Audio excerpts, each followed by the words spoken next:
మన చేతుల్లో ఉండాలి అంటే రాబోయే ఎన్నికల్లో టీడీపీని గెలిపించాలని పుట్టపర్తి టీడీపీ అభ్యర్థి పల్లి సింధూరా అన్నారు. వేమారెడ్డిపల్లి, ఆకుతోటపల్లి గ్రామాల్లో ఆమె ఎన్నికల ప్రచారం నిర్వహించారు. ఇంటింటికి తిరుగుతూ సూపర్ 6 పథకాలను ప్రజలకు వివరించారు. ఏపీ భవిష్యత్ కోసం కూటమి అభ్యర్థులకు ఓటు వేయమని పల్లి సింధూరారెడ్డి అభ్యర్థించారు.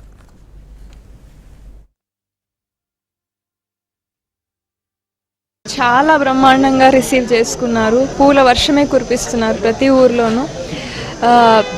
గత 5 సంవత్సరాలుగా ఇబ్బందులు పడేది ప్రతి ఒక్కరికి తెలుసు.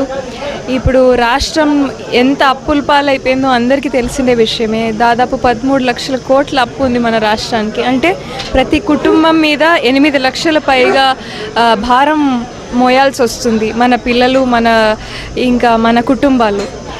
దీని నుంచి బయటపడాలి అంటే కేవలం కొత్త పరిశ్రమలు రావాలి, లేదంటే ఏదైనా రెవెన్యూ జనరేషన్ జరగాలి మన రాష్ట్రంలో.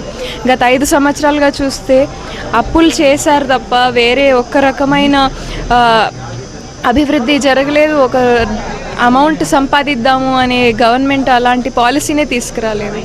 ఇవి తీసుకొచ్చిందల్లా ఇప్పుడు మన పత్రాలు, మన ఆస్తి పత్రాలు కూడా వాళ్ళు దౌర్జన్యంగా తీసేసుకొని ఇంకా జగనన్న ఫోటో పెట్టి చేస్తారంట.